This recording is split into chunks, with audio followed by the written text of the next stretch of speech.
All right, what I'm going to do is I'm going to mute everybody, and then you just no problem.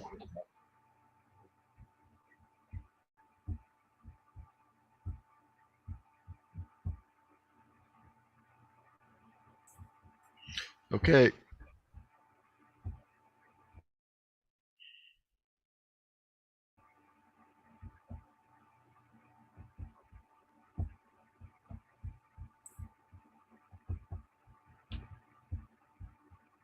All right, I think we are ready to begin. So welcome to Anthony Luscre, K8ZT, who's going to talk about life beyond repeaters. So, we have a lot of new technicians out there, and they're talking on the repeater, and sometimes the repeater may get a little busy. A lot of times it doesn't, or two guys talking about stuff that you're totally not interested in. What else can you do with your ham radio license? Well, listen right here and find out.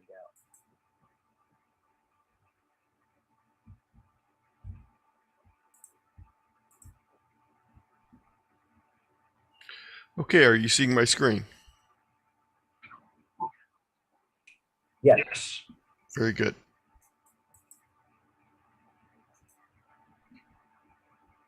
Okay, well, good morning to some of you, and good afternoon to those of you on the eastern end of the United States. My name is Anthony, and as with all my presentations, there will be homework. Here's my contact information, and I will give that again in the slideshow a little later. But this is the thing that you're really going to need. You're going to need the link to be able to get into the slideshow, because there are links embedded throughout it.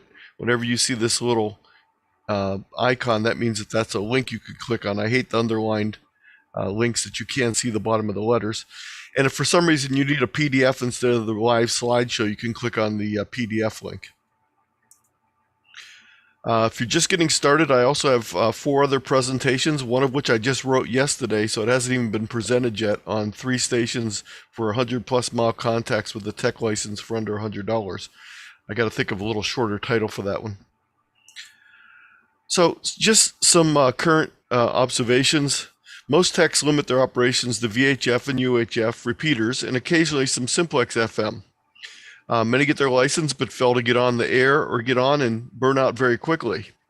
Some upgrade their license, many do not. Sadly, some drop completely out of amateur radio. There's been a changing situation for us that have been around for a little while. This will be my 40th year in amateur radio. The role of repeaters has really changed considerably. My wife and I spent a lot of time on the repeaters back in the 80s and 90s. But there's been a great deal of decrease in activity. Cell phones, texting, email, and other ways have replaced the connectivity previously provided by repeaters and their built-in auto-patch capability. Digital repeaters, such as DMR, D-Star, and Fusion are all the rage, but they require some special equipment and some special skills. Earlier, novice and technician licensees on-air activities typically included HF contacts in the CW subbands. In the 80s, tech enhancement added 10-meter phone and data privileges, but there's some problems with 10 meters. It's highly dependent on the sunspot activity levels, and because of that, it's often limited to local contacts only, and not the worldwide ability that it has when the sunspot cycle is favorable. It seems like some of the excitement of getting that first license may have faded along with FCC's mailing out of paper licenses. So these are the current technician license privileges, and I'm just going to talk real briefly about the proposed enhancement that was brought up a little earlier in the other meeting, but this is what's currently available. HF, even though there's privileges on these bands, there's limitations as to what modes you can use, and you don't have access to the full band. On VHF, and UHF, technicians have full privileges on these bands, and even bands beyond 13 centimeters when you go up even higher. And this is just a little chart, abbreviated version of the amateur radio, ARRL web page chart. This just shows the technician class licenses. So you'll see that even though there's privileges on 80, 40, and 15, they're rather limited to only one mode and not even all frequencies in that mode. The ARRL has submitted a petition to the FCC requesting an enhancement of privileges, And it includes phone and data privileges on a limited number of HF bands. And you can read the full petition by clicking on the link. But basically, the idea was to go from this current status of technician license privileges with no data or no single sideband on the HF bands except for 10 meters to this revision where RTTY and other digital mode activity would be available in the current CW allocations, and single sideband would be added to 3 bands on HF. There are no new technician privileges included in the enhancement on 20 meters or 160 or the so-called work bands of 30, 17, 12, or 60 meters. And there's no change in the power limits. When will this take place? Well, no idea if or when. And as you heard from our from the New England assistant director, they really didn't have any idea either. So everything is still up in there in that. So what do you do in the meantime if you're a technician? Well, you can stay on your local repeater and listen to a lot of dead air time, or you can maximize your current privileges by going beyond the local VHF, UHF repeater and exploring new modes, explore new bands, or explore new activities. So before we get started in the different ideas that you can do, just some myths about the technician license. The first myth is that VHF repeaters are the only activity. A lot of hams get their license and think that's all there is, but there's actually a lot more beyond that. Even on FM, the ability to make simplex contacts can be a lot more exciting sometimes. Another myth is that there's no HF privileges. Well, there's of course the 10 meter privileges, but there's also still 80, 40, and 15 privileges that are basically holdovers from the old novice license, but they're limited to CW. And we'll talk about how, we'll talk about the next myth that only code experts can make CW contacts. That's not true. You could get started with minimal code knowledge and start making some contacts on those bands and get some HF privileges even with a technician. And we'll talk about some ways to make that happen. There's no way to work DX. Well, there is ways to work DX. Even on 6 meters and 10 meters, there's quite often some DX when the band conditions are correct. But the worry is 6 meters and 10 meters are always dead. And no, they aren't really always dead. It's just that we're not necessarily calling there and there's not as much activity as there could be. I work 6 meter and 10 meter activity pretty much throughout the sunspot cycle on FT8 and FT4, 2 digital modes. And that brings up another myth that a lot of people think is you can't work FT8 or FT4 as a technician. You can on 10 meters, 6 meters, and even though there's not normally activity on 2 meters or 440, during the contest weekends such as the ARRL VHF contest, there's actually activity on 2 meters and 440, also on FT8 or FT4. Another myth is that microwave bands are useless. Well, they're useless if you don't have someone else to talk to. So you do have to have someone else within range to talk to, but there's a lot of things you can do, such as Wi-Fi, fast scan TV, and some other things that you can do on the microwave bands that can be very exciting. Fortunately, in New England, there's more activity on microwaves than there is in my area. So let's talk about going beyond the repeaters with new modes, new bands, and new activities. So first of all, as far as modes go, single sideband capability is available on 10 meters, 6 meters, 2 meters, and even up into the microwave bands. CW, as I mentioned earlier, is available on 4 bands. There's also CW activity on 2 and 6, but it's pretty much limited to contesting. FT8, FT4 activity, which we already mentioned, and fast scan TV and Wi-Fi. So those are some new modes you can explore. We'll dig deeper into them in a moment. On as far as new bands go, try exploring single sideband on 10 meters or CW on other HF bands. Try some VHF with 6 meters as opposed to just 2 meters. Give 220 a try. And also the microwaves. As far as new activities, just the whole idea of making simplex FM contacts on the VHF, UHF bands can give you a whole new outlook on amateur radio. Satellites are very easy to work with, very simple equipment. I'll talk more detail about that. And you have full privilege as a technician to work the satellites. Contesting, even though a lot of the contesting that was just discussed in the previous session takes place on HF. There are VHF, UHF contests, and 10 meters will open up in the future so that you can even get some HF single sideband. But HF CW contesting capability is available on 80, 40, and 15 quite often. Some other activities include summits on the air, parks on the air, exploring DMR on your VHF, UHF, Echolink, APRS, and fox hunting. So first of all, let's take a look at 6 meters. 6 meters is often referred to as the magic band that opens up and seems to come from nowhere when you have no activity to having activity that can be very, very much. 6 meters can provide regional and even DX when conditions are favorable. There's 2 times when you get favorable conditions with 6 meters. When you have high sunspot activity, you can get F layer enhancement just like you can on 10 meters, 12 meters, 15 meters, and 20 meters. But that only happens at a sunspot high, and right now we're at a sunspot low, although we're starting to climb up a little bit. But no matter what part of the sunspot cycle we're in, there's sporadic E layer activity. Now, it's much more common in the spring and summer than it is in the wintertime, but there's sporadic E activity. By the very nature, it's sporadic, so it may happen at any time.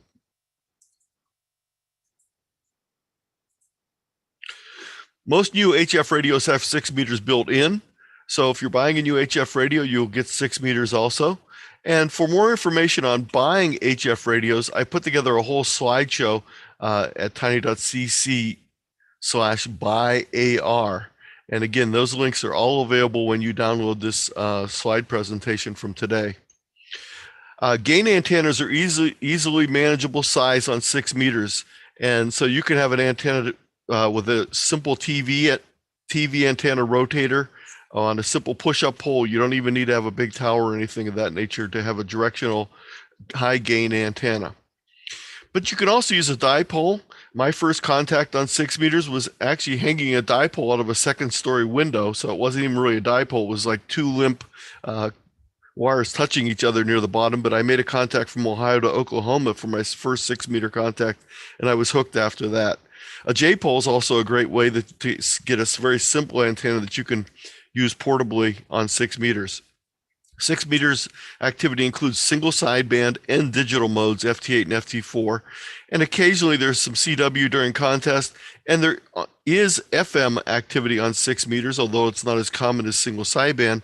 Both Simplex, and in some areas there are actually 6 meter repeaters, and there might be one in your area. You'll have to check the repeater guide for your area. Some 6 meter resources. Again, anytime you see the little icon, that means it's a link you can click on. There's a great free book available on 6 meters as an ebook. You can download that, and there's also a corresponding website. So when you click on these links, I'll just show you that they do really work. And K8ZT has put together a lot of great information on 6 meters, so you're definitely going to want to visit his site for information. And as you can see, the 6 meter antenna that's being held here is a nice gain antenna. It's not that difficult or large to deal with. Let's go down a little bit in frequency to 10 meters. And 10 meters is the only HF phone band available to technicians. Privileges are limited to single sideband only from 28.3 to 28.5. So you can only do that part of the band. You can't go down. You can't go beyond 28.5. Digital modes are FT8, FT4, PSK, RIDI, and CW are available from 28.0 to 28.3, which is the entire CW and digital band for all amateurs. So you'll be able to work not just other technicians that are working in that area, but that's the whole spectrum for CW and RIDI activity on 10 meters. So unlike single sideband where you might miss some DX above 28.5, you won't miss any DX in the digital or CW portions of 10 meters. 10 meters can provide regional and even worldwide DX when conditions are favorable. Again, when you have high sunspot activity, the F layer can become ionized, but even during other times, sporadic E can take place on 10 meters, just as on 6. You get great worldwide DXing when the F layer is highly ionized, and it's just simple with a very low power and simple equipment to work all the way across the world. But during sunspot lows, limited activity, distance, and chance for tech voice contacts can be in the doldrums, and you can spend many, many weeks and months with no good DX on 10 meters. The good news is we're at the bottom of the sunspot cycle, so over the next 5 years, we should see a consistent increase in 10-meter propagation and activity.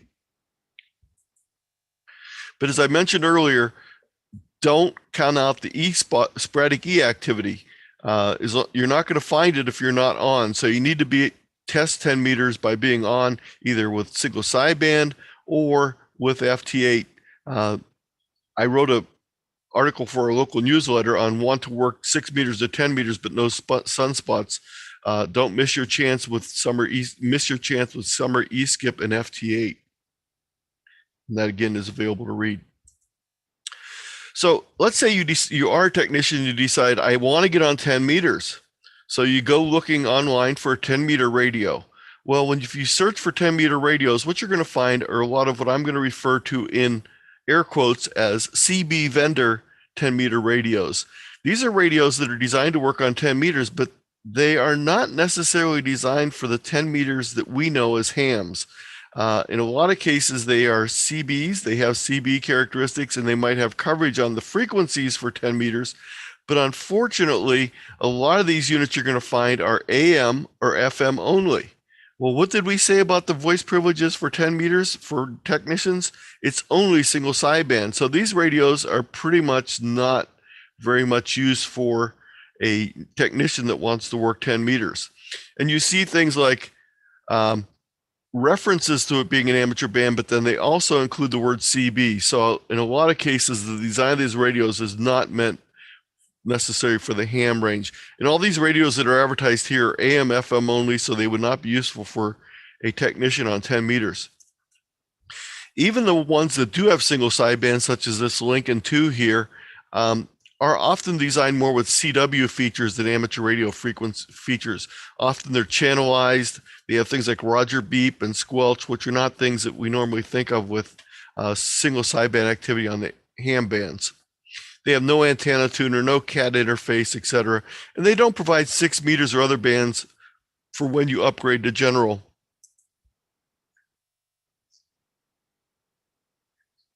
So you're actually probably better off in most cases buying either a new ham transceiver that has 10 and 6 on it, or a used one, which you can find often much more inexpensively than those so-called advertised CB/ham radio 10-meter radios.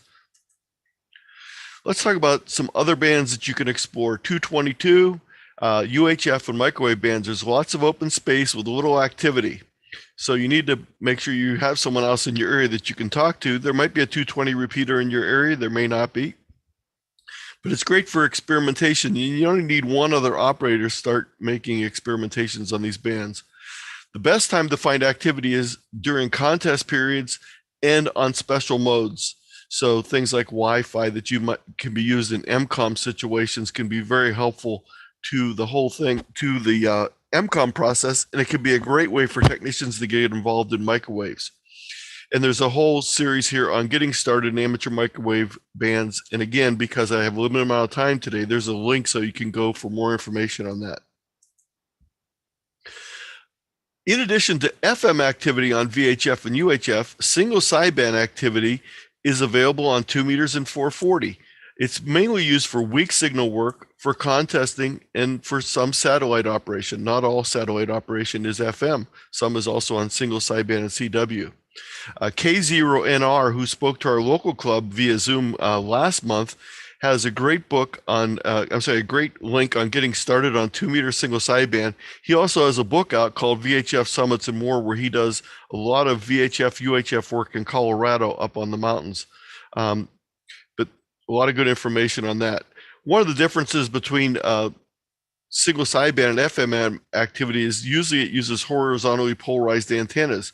So if you try using your 2 meter multi-mode radio on the antenna that you normally use for FM, you might find that you're at a little bit of a disadvantage. Not that it's impossible. The only antenna I have for 440 here is actually a vertical, and I've worked a lot of stations during contests on single sideband with it. So it is still possible, but you're giving up some gain and losing some dBs of activity. So you may want to have both a horizontal and vertical antenna if you do a lot of VHF, UHF work.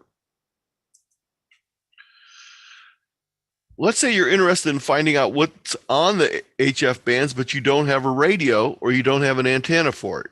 Anyone, even without an HF receiver, capable of single sideband reception, or even no antenna, can use free online tunable SDRs. They can be used to tune to the ham radio bands and listen to QSOs worldwide. Our local club has a net that operates on different HF bands, and some of the newbies don't have HF radios, so we suggest they use one of the online SDR receivers to be able to listen. And they're very easy to use, and I put together a whole presentation of online SDRs and also a little instruction sheet on using both the Kiwi and some of the other types of SDRs that are out there. So it's a great way for you to start listening and get in on what activity is going on with these simple online receivers, and they're free. You can't transmit, but you can receive. Let's talk a little bit about CW. Having fun on HF with Morse. Original to novice CW allocations on 80, 40, and 15 are now available to the technician class licenses. Unfortunately, there's not much activity on these. They tend to be the top of the CW portions of the band, but there is activity during field day and during contests when the bands have a lot more activity. So you'll find activity even in these portions of the band during high activity periods.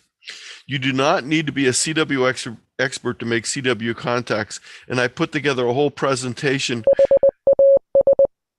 called Having Fun with Morse Code that's available at tiny.cc/FWM, and you can go to that, and it talks about all sorts of things about learning CW, about using hardware and software CW decoders to get started if you're not really proficient now, and ways that you can get started making contacts today with CW.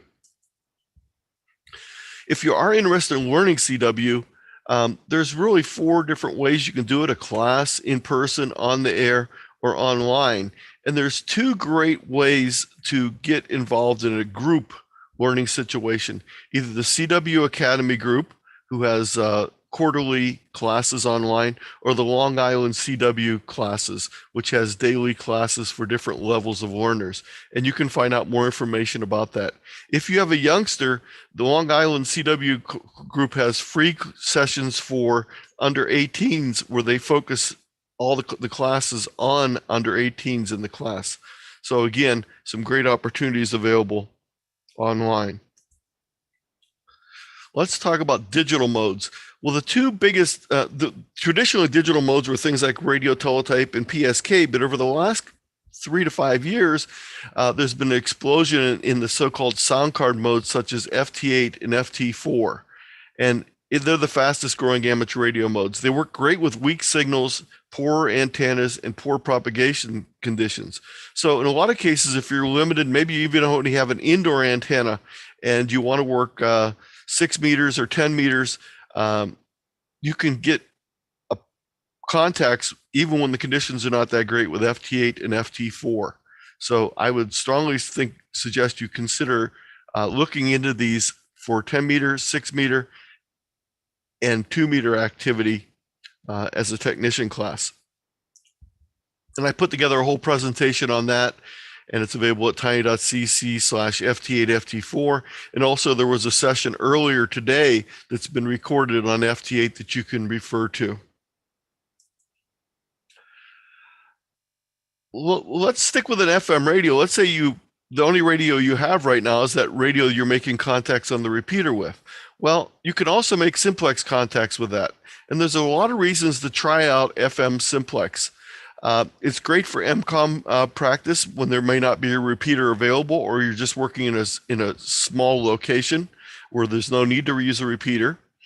It often doesn't require a new radio, as I mentioned, but it gives you an opportunity to experiment with antennas, amps, etc. Get that rubber duck off your radio and get it connected to an external antenna or even a small portable antenna that you can carry, and you can greatly expand your range. And that's important when you're working simplex because you don't have the repeater to help you get to farther distance. Many local clubs and organizations hold 2-meter FM simplex contests on a regular basis. I know our club holds one in our multi-county area here, and we score the contest based on grid square. So a lot of people will move around during the contest so they can become a different multiplier when they move. We use the 6-digit grid square so that it doesn't require a lot of movement to get to a new grid. There's a frequency you might want to start monitoring with your FM radio, 146.520, which is the 2-meter national simplex calling frequency.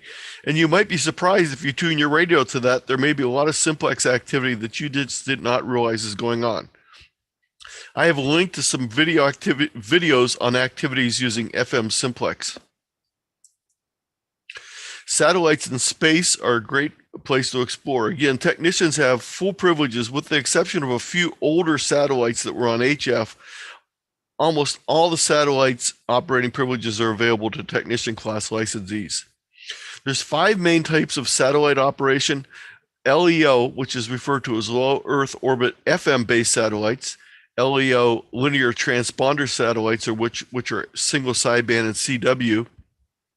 Higher orbit linear transponders, which often are single sideband. Geosynchronous orbit satellites. There is no geosynchronous orbit satellite currently over the US, but there are some that are currently being used in Europe and Africa. We may get one in the future, but right now there's none. And then the other thing is the space station has onboard FM activity that you can easily tap into. They have a limited schedule, but you can find out when that is by more information on that. Let's focus mainly, though, today on low Earth orbit FM satellites. And the reason why I suggest focusing on that is because you can use your 2-meter dual band FM radio that you're using for your local repeater to actually make satellite contacts. You're going to need a gain antenna, and you're going to need an antenna that can work both on 440 and 2 meters, because on the satellites, they use one band for the uplink and another band for the downlink. So an antenna such as this arrow antenna that this young lady's holding here has actually 2 axes. You can't see the other axis here because it's pointed at us, but there are 440 and 2-meter elements both on this antenna. Some other reasons for focusing on these type of satellites is they're easier to use. You don't have to worry so much about Doppler shift. It's minor and you can adjust for it very easily. You don't need a whole lot of gain. They're low Earth satellites, and they're a great area to explore with youth operators. Most youth have technician class licenses. So there's a whole group that's being started now called Youth on Satellite Activity, similar to YOTH, which is Youth on HF Activity. And again, it's a inexpensive way. And I have another presentation which goes into setting up a simple satellite station, which I'll talk about a little later. But this is a great series from Sean, KX9X, on satellites. He's done both blog posts and corresponding YouTube videos to go with each of them. So it's a great way to learn about satellites. And you can notice he's using one of the arrow antennas here, and you can see the 2-meter elements in this example. There's information on this page on online satellite tracking. So you no longer need to download software to be able to track the satellites very easily, because with satellites, you need to know when and where it's going to be in the sky. So I have some links here for satellite tracking. If you're in another great area to get involved in is contesting, and I mentioned this already, and there was just a presentation on contesting a few minutes ago. I did an ARRL webinar back on election day, actually on November 3rd, on contesting introduction, and you can watch that video from the ARRL. But there's VHF, UHF contests available to technicians. Again, the 3 main ones are well, there's actually 4 main ones. The 3 to ARRL sessions, there's one in the winter, one in the summer, and one in the fall. And then there's also the CQ VHF contest in the summer. You might also get started in some CW contest. And this presentation will help you understand contesting a little bit more. There's even more activities to try out. I talked a little bit earlier about summits on the air, parks on the air, DMR, Echolink. APRS is Automatic Packet Response Reporting System, which is a way to tell where the radio is located. Fox hunting is a great activity. It doesn't even require a license to be a hunter. Just the person with the transmitter needs to have a license, but it's a great way to get started. It's a great activity for youth. So if you're interested in getting youth encouragement, fox hunting can be a great way. And then there's also still the whole world of construction and the technical end of things that are available to technician class licensees. A great way to get started in any of these activities is, if you don't already have an Elmer, is to find someone to be your Elmer, a person that can help mentor you. And how do you find an Elmer? Well, one great way is by finding your local radio club, or and you can do that through the links here if you're not already part of an amateur radio club. And again, make sure you find the right Elmer, not this Elmer, but this Elmer. As I mentioned earlier, I have a session on buying amateur radio transceivers, both VHF, UHF, and HF. I have a session on setting up your HF station, setting up your VHF station. And as I mentioned a little earlier, the 3 station activities for a technician for under $100, and one of them includes space, digital, and CW. This again is the link to today's presentation, which you will need to be able to access any of the embedded links in it. It's tiny.cc/btech, Beyond Tech. And this again is my contact information. In addition, I now have a list available online of all the presentations I've done over the last year. And I've got quite a few. I don't have each time I've done each one, but I have all the slide presentations. And for some of them, I have recorded videos, or some of them are upcoming to be presented in the future. Again, if your local club is interested in a presentation for a club meeting, I'd be happy to do one via Zoom or whatever electronic means you do for your club. So let me go back a couple slides here, and we will go ahead and take questions. So I'm going to actually stop sharing the screen, but I'm going to leave this up for just a few seconds to make sure that anyone that hasn't gotten this link already has this link available to them, and then I'll stop sharing.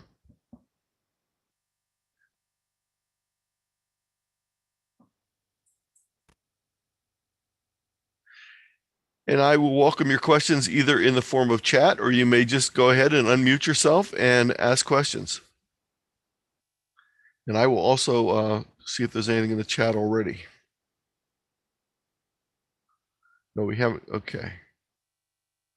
Not so far. So questions, comments, complaints? I will put in the chat the link to the slideshow also, so you'll have it available. Oh, hi, this is Chuck, KC1IBK, and Yes. I said, as a technician, not knowing CW, or I know you have a link, but I haven't looked at it yet. Are any of the software or hardware CW encoders, decoders, do they work pretty good, or for those that for someone like me that already works, yes. and I don't know how much time I can really spend on learning CW. Yes, they do. You're going to hear a lot of people tell you that they're not the best, but not the best doesn't mean they don't work. So I'm going to say that I probably, some people may disagree with me, but they're a great way to get some exposure. And if getting exposure means that you get more active on HF, I think they're very good. There's a couple programs that are pretty good. There's a couple radios that have built-in CW decoders. It's, again, not the best, but if you take a combination of having some CW skills and being able to see the decoder both, that's one way you can get started. In the presentation, Fun with Morris goes into a lot of depth about making contacts in simple situations.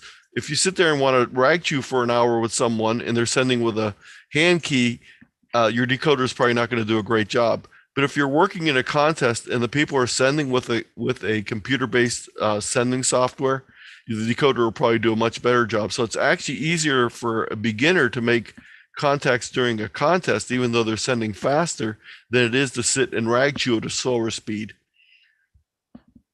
So yeah, definitely take a look at that presentation. There's a lot of information there. And then also that other presentation I mentioned for the $100 station, it talks about a radio that you can buy for $55 that has a CW decoder built into it and does a very good job. It's I'll hold one up here to show you. I just happen to have one laying here. It's let me turn off my video background here so I can hold this up. Let's see. Turn off the virtual background. Maybe. I guess I'm not going to be able to turn off the virtual background. There we go. So this is the QCX series of radio. It's actually a kit available for $55. The case is extra, but the display actually has a decoding, the ability to decode CW directly from it. This is a little bit older version. They have a slightly newer version. Again, it's $55 for the kit, and they're $100 if you buy it pre-assembled from them when they're available. And again, that's in my presentation. I'll bring that presentation up here real quick just to give you an idea of what it looks like. But while we're doing that, is that answer your question, first of all? Yes, thank you. Other questions?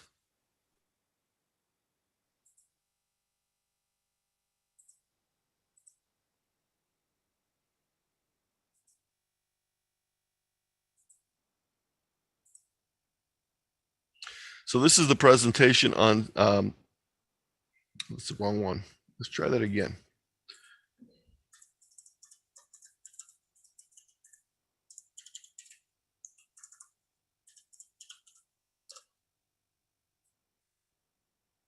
This is the presentation on the 3 possible stations. Let me just go to that section. So a CW station capable of 40 meters or 80 meters, because that's where the techs have privileges, with built-in CW decoder, and the satellite station for LEO and a digital station for FT8.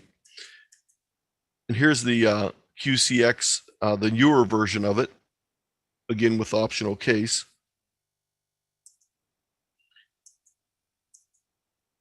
Here's some software that can send CW. So even though that has a decoder built into it, if you're not comfortable with sending, you can actually send your CW from a keyboard. And here's some interfaces for setting that purpose up. So there's a lot of information on that in this presentation. Let me go ahead and stop sharing again here. Other questions?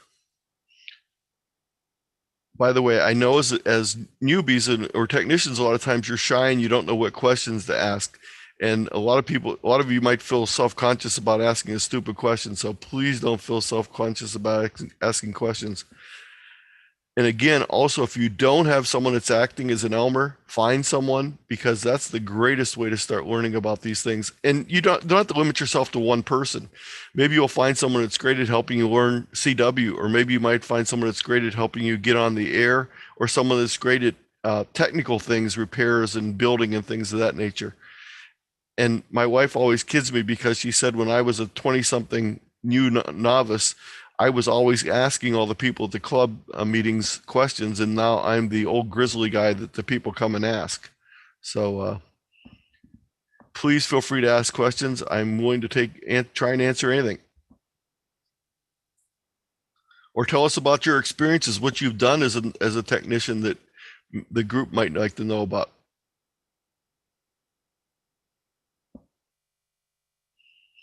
If not, I have your pictures right here and I can start asking you questions.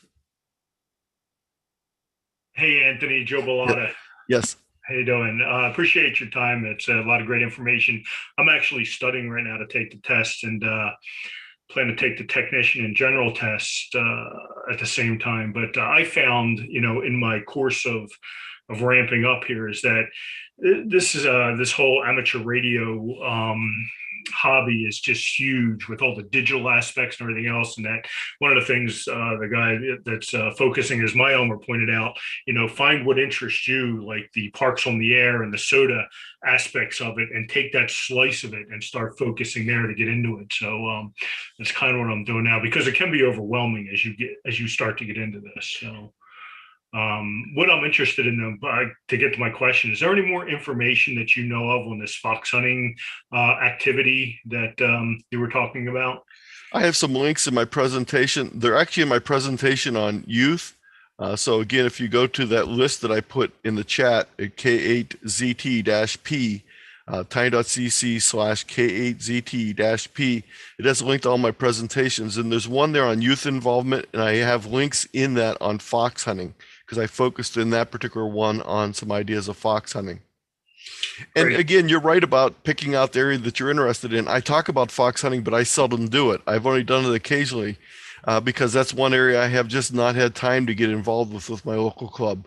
But I know we have people in the club that's the only reason they come to the club is to do our weekly fox hunts during the summer. Cool. All right. Thank you. You're welcome. Hey, Anthony. This Yes. is Jack Byrne. I'm new to this, a little bit down the road, and have picked up a DMR radio. Mm-hmm. And I wondered if you could talk a little bit more about that as a way to extend the circle of people that you can reach through DMR versus an analog. Well, it is actually a great way because DMR is repeaters are usually linked to a variety of other things. Means you have a way to get out and talk to people around the world, basically. So DMR is really an extension of starting out with a local coverage radio, a VHF, UHF radio, going into repeater, and then having the ability to extend out beyond that. I'm not the authority on DMR, but I can tell you that it's been very popular and it's a very growing area. But anything you do to expand your circle of people that you're talking with is a great thing. Thank you.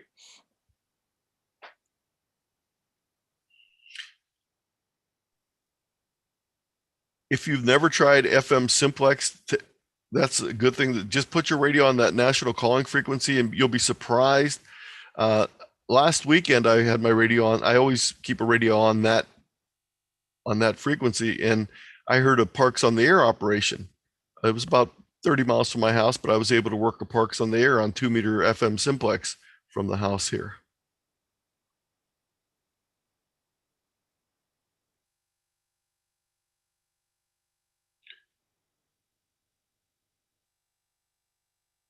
Other questions or comments? Is there any of my slideshows you want to see part of right now that I can bring up to just give you an idea of what it looks like?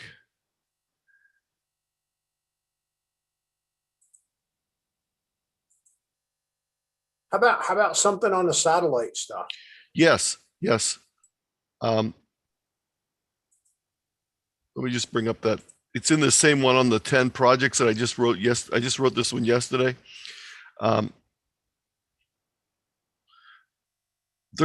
have a number of, let me hit the share button before I say that. Am I sharing right now or not? No.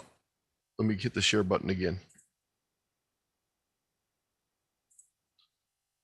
So I've been showing this antenna over and over again, this arrow, and it's about $130 for a new one, but you don't have to buy that to get on satellites. I have two links here for a $4 ham radio satellite antenna. So I think most of you probably have $4 kicking around, probably in your sofa and change.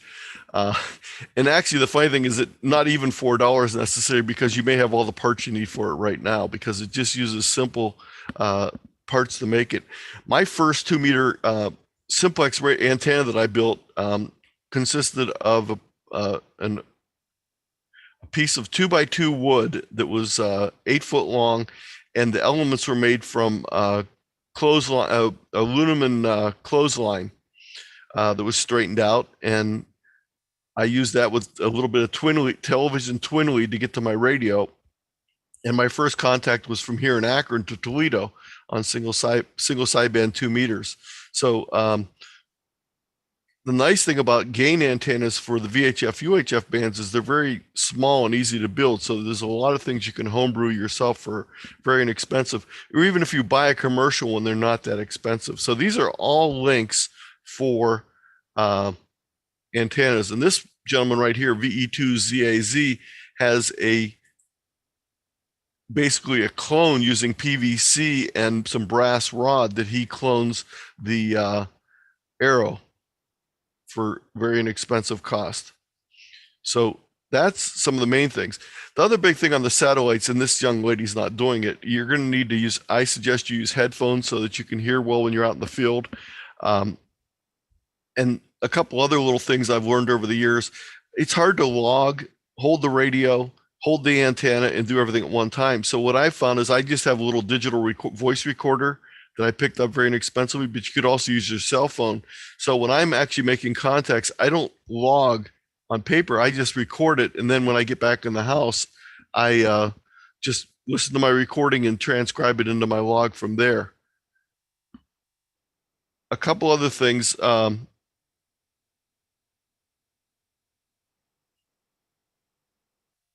Thought I had another slide. Watch Sean's videos. They're great. He does a great job. He's a great writer too. So the blog writings are real good and his videos are both very good. And get in practice of just listening to the satellites. You can even hear some of these satellites with the rubber duck antenna on your FM radio. So you don't necessarily even need to build an antenna to start listening. If you go to this link, for example, the N2YO link, it's an online tracker that you can learn. You can. I don't have the link. I don't have my mouse right to hit the link there. I'm sorry. This link will help you track satellites online, and you'll see when they're going to be coming over, so you can start listening for them before you even get out there and start operating on them. And I keep talking about going outside to operate on them. That's the simplest way because then you don't have to worry about a rotator or a support for your antenna. So I find it's a good way to get started is by using a handheld antenna out in the field to operate. Does that answer your question about satellites? Did you have any other? No, that's it. Thank you very much. I was, the antenna thing was pretty cool and getting outside and getting to do it. So it's another field I just want to explore. Thank you. Another suggestion with that is I would let your neighbors know that when you're pointing that antenna at their house that you're not trying to do anything to them. It seems like whenever I go out to operate portable, one of the neighbors is out barbecuing, and I feel like I'm pointing it right at them when the satellite's coming from that direction. I actually got involved with satellites very early because I lived in a duplex and I couldn't put up HF antennas, so I had antennas for one of the high orbit satellites. This is back in the Oscar 10 days. And I simply put a little support in the ground, a hole in the ground, so I could put my antenna array in the ground, and I would carry it from the front yard to the backyard, depending on what side of the house the satellite pass was on. Now, the thing on these low Earth orbit satellites, as opposed to the high Earth orbit satellites, is you only have a limited time to make contacts. About 8 minutes is a typical pass. So they're not like the high level ones where you might have hours of time where you're available. So you need to practice a little bit and get used to it because it goes pretty fast when the pass goes overhead. But Sean explains that very well in his series of his instructions. Other questions?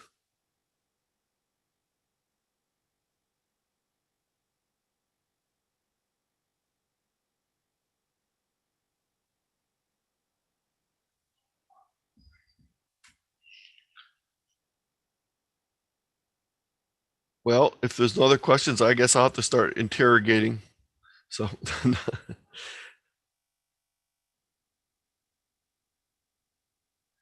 I see we have a couple people that I know are not technicians. They're actually some old timers here.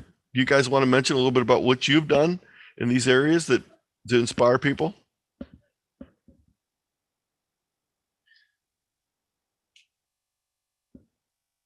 I guess not. Well, again, if you're just getting started, you might find useful my slide presentation on buying equipment. The slide presentation may not be the most important thing, though, because in addition to the slide presentation, there's also a spreadsheet that goes along with it. And the spreadsheet has information on the various radios that are available. And I also have a little matrix for more recent HF radios. So let me go ahead and hit the share button here.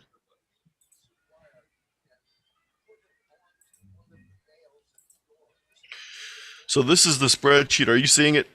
Give me a thumbs up, someone. Very Yes. good. So there's a little matrix here on current HF radios and some that have been recently discontinued with different information on each of them and some price ranges and some other things. Same thing for VHF mobile. I've been putting this one together. This one is not quite done, but I've been putting it together on VHF, UHF mobiles, and I'll do the same thing with handhelds eventually. But there's also links for most radios, including ones that have been long discontinued, so you can find out what's out there as far as used equipment goes. And again, that's available at tiny.cc/buy-AR-SS for the spreadsheet version of it.